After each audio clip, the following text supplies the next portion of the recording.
മഴക്കാലമായ നമ്മളെ അലട്ടുന്ന രണ്ട് പ്രധാന പ്രശ്നങ്ങളാണ്. ഒന്ന് ഉറുമ്പ് ശല്യവും അതുപോലെ തന്നെ ചെതലും. എത്ര നല്ല മരമായാലും തേക്കായാലും വീട്ടിയായാലും പ്ലാവായാലും ഒക്കെ ഇതുപോലെ വരും. അപ്പോൾ ഇങ്ങനെ ഉറുമ്പ് വരുമ്പോൾ നമുക്ക് പലതരം സ്പ്രേകൾ അടിച്ചിട്ട് രക്ഷയില്ലാത്തവർ ഇത് ലക്ഷ്മണരേഖ നമ്മുടെ ഈ ഒരു ഐറ്റാണ് ലക്ഷ്മണരേഖ.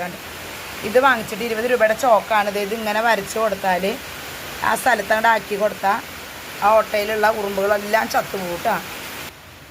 അതുപോലെ തന്നെ രണ്ടാമത്തെ വലിയൊരു പ്രശ്നമാണ് ചെതൽ. കണ്ടോ, ഇപ്പോൾ ഇത് നമ്മൾ എത്ര വാർണിഷ് അടിച്ച കട്ടിലായിക്കോട്ടെ ജനലായിക്കോട്ടെ മുക്കും മൂലയൊക്കെ നമ്മൾ ഈ മഴക്കാലത്ത് നോക്കി ചെതലുണ്ടാവും. അപ്പോൾ അങ്ങനെ കാണുമ്പോൾ നമ്മളിത് ഇതുപോലെ ഇങ്ങനെ ചെതൽ വരണ്ടി കളഞ്ഞിട്ട് ഇതുപോലെ ചെയ്ത് കഴിഞ്ഞാൽ പിന്നെ ചെതൽ വരില്ല കേട്ടോ.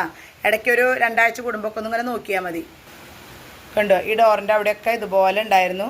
അതൊക്കെ നമ്മളിങ്ങനെ ചെയ്തപ്പോൾ എന്നാലും അവർ പുതിയ പൊത്തുകൾ അന്വേഷിച്ചിട്ട് ഓരോ സ്ഥലത്ത് അവരിങ്ങനെ വരും, പുതിയ പൊത്തുകൾ അന്വേഷിച്ചിട്ട് വരും. അപ്പോൾ അവിടെയൊക്കെ ഇങ്ങനെ ചെയ്ത് കൊടുത്താൽ നമുക്കിപ്പോൾ മണ്ണെണ്ണ കിട്ടിയില്ല, അല്ലെങ്കിൽ ഓയിലുകൾ കിട്ടിയില്ല, അല്ലെങ്കിൽ വിനാഗിരി ടർപ്പൻ്റ് ഇതൊന്നും ഇല്ലാണ്ട് നമുക്കിത് ഈസി ആയിട്ട് ഇതിങ്ങനെ വരച്ച് കൊടുത്താൽ ചെതൽ വരുന്നതിന് ഒരു 90 അല്ല 95 100 എന്ന് പറയാൻ വേണമെങ്കിൽ നമ്മളൊന്ന് ശ്രദ്ധ കൊടുത്താൽ മതി. മുക്കിലും മൂലയിലൊക്കെ അപ്പോൾ എല്ലാ വീടുകളിലും തിരഞ്ഞോളൂ, ഇതുപോലെ ചെയ്ത് നോക്കിയോളൂ. അപ്പോൾ നിങ്ങൾക്ക് ഇഷ്ടപ്പെട്ടെങ്കിൽ സബ്സ്ക്രൈബ് ചെയ്യാൻ, ലൈക്ക് ചെയ്യാൻ, ഷെയർ ചെയ്യണം. ഓക്കെ കേട്ടോ.